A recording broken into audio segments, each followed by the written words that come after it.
Éloge de la décadence éco-responsable et de la bureaucratie bridante. Réflexion sur l'aventure de l'entrepreneur ordinaire. Aujourd'hui, le monde est bien à l'envers.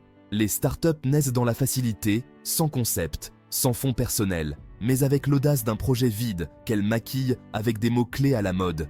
Écologie, inclusivité, circulaire. Le capital est soudain à portée de main pour ceux qui savent parler au bon cercle, pour ceux qui font du vélo cargo, pas pour transporter quelque chose d'utile, mais pour le style. Bienvenue dans le monde des faux projets à la morale verte et aux slogans creux. Mais où va celui qui, sans amis bien placés ni vestes ajustées, porte en lui une idée révolutionnaire? Pas question pour lui de se voir confier des fonds aussi facilement, car en France, une idée de génie qui n'a pas l'aval d'un écosystème stylisé, qui n'est pas alimenté par des « amis dans le réseau », n'a aucune valeur.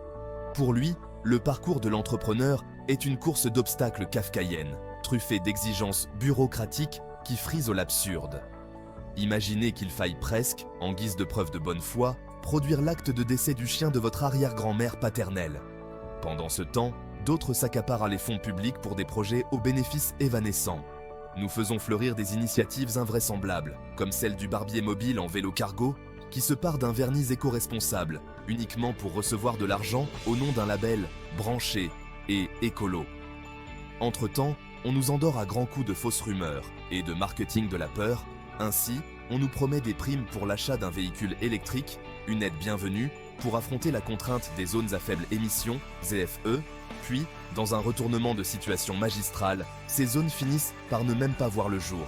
Un jeu de dupes où les règles changent plus vite que le vent, où l'indépendant reste seul face à une montagne de promesses creuses et d'obstacles. À force de cultiver cette vision biaisée de l'entrepreneuriat, nous étouffons les créateurs, nous bridons les cerveaux. Et il ne reste alors qu'un mince fil qui retient encore ces rêveurs dans ce pays, la sécurité sociale, ce rempart fragilisé, assiégé par ceux-là même qui clament vouloir le bien commun. Mais voilà, même ce dernier rempart semble prêt à s'effondrer, détruit par des mains avides de gains, au détriment de tous.